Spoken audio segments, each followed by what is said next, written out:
After a tough first game in Charlotte, the Tennessee Volunteers will return home to host the ETSU Buccaneers in Neyland Stadium for the first home game of the season.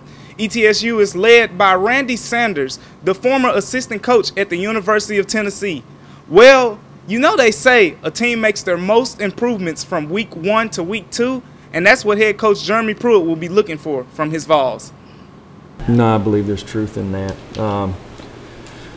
You kind of, you can go out here and practice, and then like I was saying, you go play, you can go scrimmage, and most of the time, kind of what you see in the scrimmages is what you're going to get on Saturdays. But sometimes you might get something a little different. So the morale is still good around campus. So we're about to walk around and go talk to some fans and get their thoughts on the game this Saturday. Just feel overall we're going to have a better game. You know, there's a saying in sports that teams make their most improvements, especially in football, from week 1 to week 2. Right. Do you think that'll be the case for this team? Very much so. I feel like, first game of the season, you got all those jitters going on, everything's new. You got to play together against somebody else for the first time. So I feel like last week was not the best showing we could have had against a tough opponent. So I feel like this is going to be the game, that gets everybody back together and get more confidence going into UTEP. Heard the name Randy Sanders? I don't know if I have, honestly. Randy Sanders is the head coach of ETSU. Okay. He is a former coach for the Tennessee Volunteers.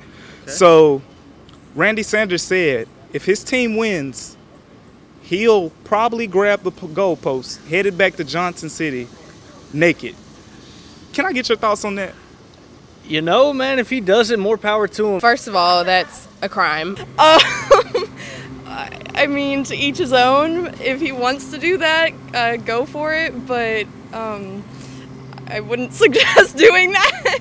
Give me your prediction, your score prediction. All right, so I definitely see Tennessee winning this one. I'll go with, I want to say about 35-10. I'm hoping we get, I don't know, like upwards in the 30s and them not in the 30s of ETSU below us. And I mean, even if it's a touchdown difference, either way, I just hope we win. So finish this sentence off for me. If Tennessee loses, Knoxville will cry. All the tears of shame. Probably just cry. I mean, just everyone's going to be really disappointed. And crumble. Last week, Vol fans went over during their predictions of the game, so let's see how they fare this weekend. Stay tuned for our coverage of the game on Saturday.